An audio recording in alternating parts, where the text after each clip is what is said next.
Welcome to Working Title Podcast. This is a podcast where we talk about a bunch of different stuff. Today we're going to be talking about the Nicholas Winding Refn movie, the spiritual successor to Drive, the wholly hated, almost sometimes loved movie it's kind of in between. Only God Forgives, loved for its visuals, hated for its story, as far as I know. So we're going to be reviewing Only God Forgives, directed by Nicholas Winding Refn and starring Ryan Gosling in probably his most boring role. Most boring performance by him. Oh my goodness. So. Yeah. I don't think that it was his by choice though. I think that was how they asked him to do that. Maybe. I don't know. But we are We are Lost in Phoenix. This is Working Title Podcast. My name is Seamus. Today I'm joined by Josh. How you doing, bud? Doing excellent. Fuck yeah. All right. So, Only God Forgives. This is a weird one. And I was very excited to watch it because I had always heard that it's an all right movie. The visuals are great. Everything else is kind of hit or miss. Yeah. And I'm very excited to hear what you think of the movie. Yeah, it was definitely like a roller coaster for me. I think is you mentioned it was kind of that way for you as well. Yes. It was the first 20 minutes or so I was really struggling to watch it. I was like, God, when is something good going to happen? And then I pretty much felt that for a good chunk of the movie. And then I was literally I was actually getting angry at how bored I was with the movie. And then that really great scene happened where Ryan Gosling, his mother, and his girlfriend are sitting at the table, and she starts speaking quite inappropriately and very crass. And then I started laughing. And then after that, I felt like, maybe that they call that the second act. Yeah. So I would have to say that the second act kind of starts a little bit too early in the movie. Yeah. And then you get rushed into the third act. Because the first act is it goes up until the first killing, I guess. That first character gets killed. Yeah. And then the second act is the redemption arc. All right, here we go. We're back. Sorry about that. So yeah, the structure of this movie is really strange. Because the first act is like the 20 minutes that are really boring in the movie. And then, the first act is like 45 minutes, 30 minutes, and it's really boring. And then you get into that dinner scene, which is already like halfway into the second act, technically. And then the third act is just like fucking whirlwind of shit going on, but it's not interesting. Yeah. So like it starts out with Ryan Gosling at a boxing ring. At a boxing match. Yeah. It's just kind of weird and they're trying to be kind of, I don't know if spooky is the right word, but there's just there's times where they'll just have no audio. Yeah. And they're just, they're in this scene. I think it's supposed to create mystery. Mystery. Yeah. Air quotes mystery, because it's almost completely silent. Yeah. Except for the boxing ring sounds. Cause like all the quiet punches that you can hear. I do feel like there's a kind of an undertone of avant-garde influence in this a little bit. Yeah. Which is like Nicholas Winding Refn's fucking wheelhouse. He loves avant-garde shit. Like he did a movie called Neon Demons a couple of years ago. Really good or what? It's another Only God Forgives. What's the best movie that he made? Drive. Drive. Oh yeah. Everybody loves Drive. But then all of his other movies are kind of hit or miss. Neon Demons is all right. The story's okay, but the visuals are really, really good. There's one thing about this. It was very well shot. Yes. Very visually stunning there in Thailand, right? As far as I can tell, it's Thailand. So beautiful scenery. Yeah. Very, really good. So there's some really good shots in there. Yeah. The way that Nicholas Winding Refn uses color in this movie is really, really good. Really brilliant. Some of the shots are really interesting, but most of it is not that great shot wise. The cinematography is great because of the colors and some of the interesting shots, but it's just not there. It's like if you heard a really great song, but the drums were like kind of shitty in certain points. So they weren't recorded correctly.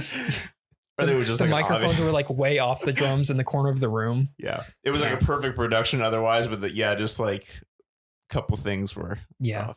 And it's not even like all of the extra stuff, like all the color editing that they did was bad. That's really good. Yeah, it's like the base of it. Yeah, the writing's they not. just built, making a song or writing a movie. It's like building a house, and it starts with the foundation. Yes, it starts with the writing. Yeah, it starts with the dialogue. If you, Man. That's why we've been reviewing some really great films lately, and that's just the one thing you see with those films is they're just interesting all the way through. The dialogue is so believable. It's so real. You don't ever suspend your disbelief. Yeah. And that's just something I feel like in this movie, it's unfortunate. I didn't hate it. I really didn't. There's like we were just saying, there's definitely some stuff to like, but as far as making a groundbreaking movie, I just don't think this one was it. I think it was an okay movie. Yeah. It was okay. It's a strange kind of ride through a drug movie, basically. Yeah. But there's not any like anything that, like, to me, when in a drug movie, you should have like people doing drugs. You should like go off of the aesthetic of like the underworld and people actually using the drugs and being real. Like Ryan Gosling looking like he doesn't look like a fucking drug dealer. He looks like a goddamn model. Yeah. So it's like, there's just, I don't know. Not that my vision should be their vision. Right. But it's like it could have been better. Yes. Had the writing just been better. There's so much that could have been really good in this movie. Because like even at the beginning, I had no clue what was going on until halfway through. Yeah, exactly. They don't really tell you that. Yeah, which is fine. I completely get the show not tell mentality of you gotta capture people's imagination a little bit earlier. Yeah. It can't be just so ominous all the time. It can't be Eraserhead for the first half of it. I haven't felt like that watching a movie since I saw Eraserhead. Really? Where I was watching it and I'm just getting angry because I'm not. Honestly, if we were going to do a podcast on it, I would have stopped watching it. I really would have. Really? Yeah. Jeez. But I'm glad that it's understandable. I'm glad that I did watch the whole thing because, it gets better. Oh, yeah. It gets a little bit better. I liked the mom character. She was just kind of a savage. Right. She was like a drug kingpin. It's strange. I didn't get that at the beginning because she was like, my son just died. Yeah. I was like, wait, who are you? You don't look anything like the guy that just got killed. Yeah. Because like that was my biggest thing with the movie was nothing gets explained.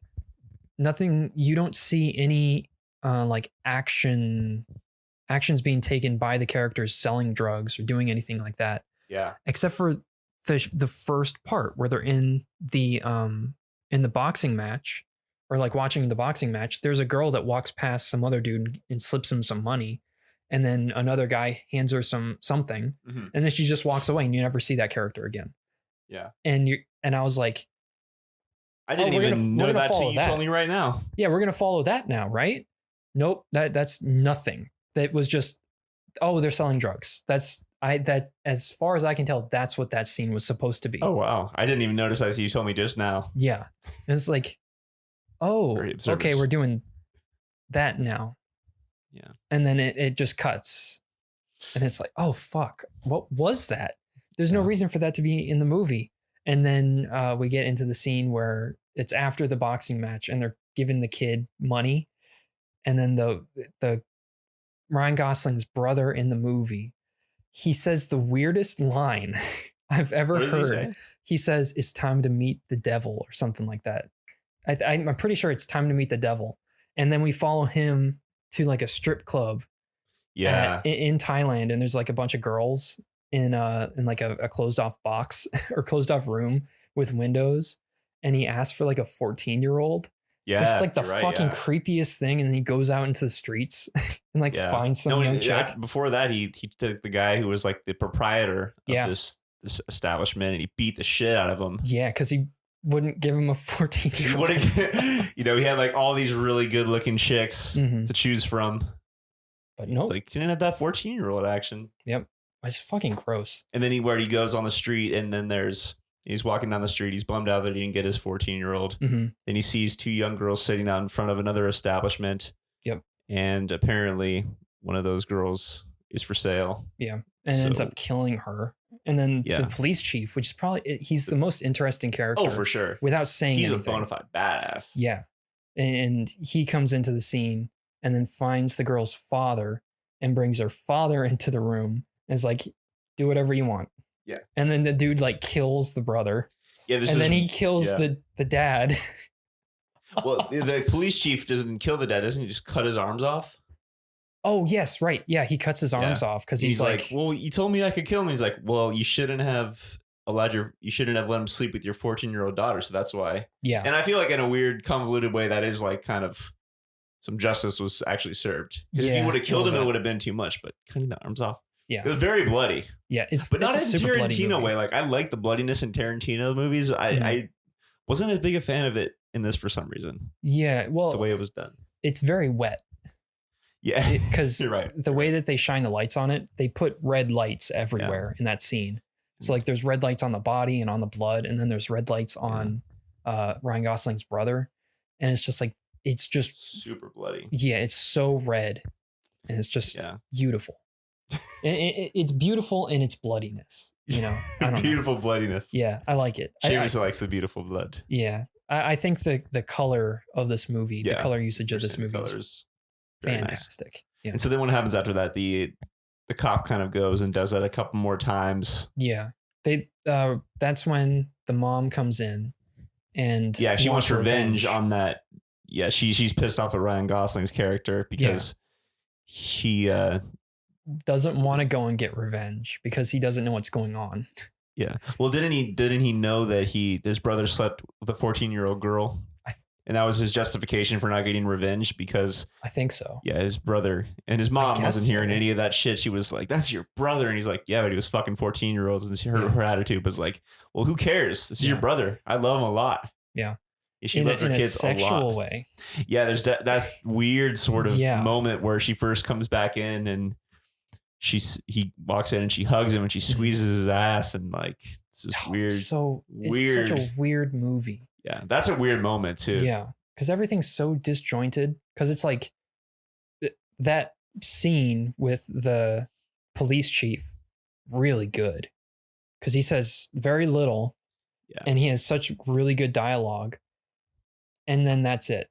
And then we get the mom scene, and it's just like, all right, she's really good. And then her and Ryan Gosling together, it's like, this is just boring.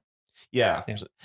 Do you think it has to do with like this director or somebody who's in charge of the vision of this movie is like, well, we have Ryan Gosling and he's like one of the most beautiful humans in the whole world. Yeah. Should we just like do this thing where we kind of just have it on his face and he's not talking? People like that. Do you think that there's that thought is entered at all in this movie and Drive where they're like, yeah, let's just make him super stoic and just let people revel in this beauty. I don't know. I don't think in Drive they did that as much. It seems like they did do that a little bit in Drive, though. A little bit. But in this one, it definitely feels like he's the strong, silent type. Yeah, he's the hotcake of the movie. This is how we're going to sell this movie is Ryan Gosling's in it. Yeah, you know, because it's a script written by a Thai writer. Oh, really? Yeah. And then Nicholas Winding Refn was asked to direct it. Oh, okay. Yeah. I think the script ended up winning some kind of award in Thailand for its writing. Oh, okay. And then because it won that, the government or whatever the thing was that had awarded that script or the contest. Yeah, they put it out. They tried to use some connections to. Yeah, and ended up getting Nicholas Winding Refn because he liked the script or something that's like cool. that. I like that. That's kind of a cool story. Yeah, because there's a documentary on the shooting of this movie. Okay. Did you see that too? I have not. I really want to watch it because it's from his wife's perspective. Because she was in Thailand with him while they were filming it. The wife of Nicholas Winding Refn. Oh, okay. I thought you were talking about the wife of the writer. No. It was Nicholas Winding Refn's wife, and she shot this documentary of behind the scenes. Yeah. And I guess it was like complete chaos of like all these people were just standing around them while they were filming these scenes out in the streets. Really? So it was like just chaos to film. And I it took bet, months dude. and months and months. I bet. Yeah, Thailand's it's different over there, mate. Yeah. Trying to create a film. Yeah, there's a in lot that of people. environment. Yeah. It's almost as crazy. It's almost like the same thing as doing it in India. Yeah, You know? pretty much. Yeah, it's fucking insane. Yeah. But through all those fucking challenges, they made an all right movie. Yeah. As far as I think would, at its core, the script is in the story is why it's weak. Yeah. I understand that, definitely. it's cool that the guy won the contest. That makes me kind of think a little differently about it. Yeah. He's just like a dude from Thailand who's talented for Thailand. Yeah. I'm pretty sure that's what it is. But I mean, if they just could have made it a little more interesting in those first parts, and they could have, like the same excitement that you get in the scene where they're sitting at the table, the Maul and Ryan Gosling. If you had that same level of excitement and intrigue like earlier in the movie, they're neat. That's what I feel like that line of dialogue that the brother says was supposed to be, but there was no setup for that. Yeah, it was just, it's time to meet the devil, and then you follow that character meeting the devil. It doesn't make any sense. Yeah, it's just weird. Yeah, and then the singing and stuff is really weird. That's my favorite part. Really, you like the yes, singing? because that's when you can tell this was written by someone from an Asian country. Yeah, because they love that. Almost every single Asian movie I've ever watched that was like a live action. Yes, there's always like a musical section to the movie. Like it can be a hardcore like drug cartel movie shot in Thailand like this one, and there's always a point where there's like a musical break. It's so funny. Yeah, because there has to be. Yeah, there just has to be that. And it happens twice in this movie, and it's fantastic.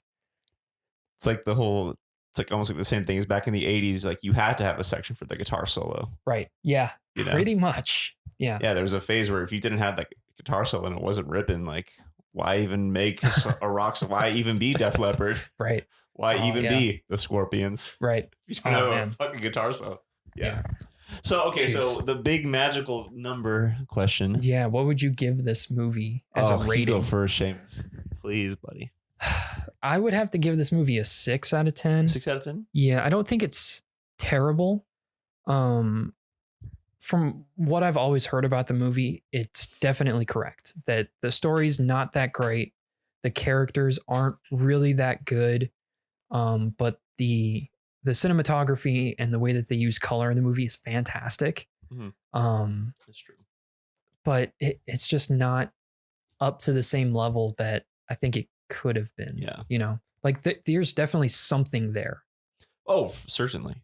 It's just lost in Ryan Gosling translation and lost in the execution. Yeah, it's lost in all of the shots of Ryan Gosling just kind of blankly staring out into space. Staring into space like the beautiful heartthrob that he is. The only scene that I really liked this character in was right after the dinner scene where it's Ryan Gosling and the girlfriend. They're walking out. Oh, yeah. And he's like, take off the dress. Yeah, if you don't want to be my girlfriend, or if you don't want to be in this, you have to take off the dress. And there's like, you can feel the tension in that scene. And he's like yelling, like, take off the dress. Take off the dress.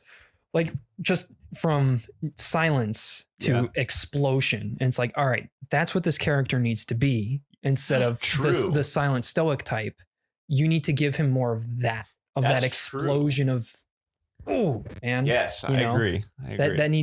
It was the perfect point to give that character that motivation. And then it never happens again. Yeah. It's just like, oh, okay, that's interesting. That could have been the one thing that they definitely could have played up for interest. Yes. Or making more interesting parts earlier on in the flick. Yeah. Showing that character getting angry. I agree with you. That was kind of like a great scene right after the dinner scene. Yeah, that's my favorite part. Screams at her, she fucking takes off the dress. Yeah, it's so good. That's like the only part of the movie that I was actually like, oh shit, this is really good. Yeah. Because the cinematography in that scene is really good. It's a solid shot. Yeah. Medium shot on just the two of them in this alleyway. Yeah. It's like, and then he explodes. It's the only bit of emotion that you get out of that character. Yeah. It's so good. But otherwise, 6 out of 10 for this movie. Other than that scene, it's not that great. I give it a 5.75. Okay. Man. All right, guys. Thank you for listening to the Working Title podcast. Yeah. Podcast where we're always working on something. There you go. And we just reviewed Only God Forgives, directed by Nicholas Winding Refn. If you want to check it out, go check it out. It's definitely, you have to be in the mood to watch this movie. You know, it's a weird one. But yeah, if you have, let us know what you think about it down in the comments. Continue the discussion down there. But we'll catch you next time when we review some music or another movie sometime. Indeed. Yeah, we'll catch you next time. Bye.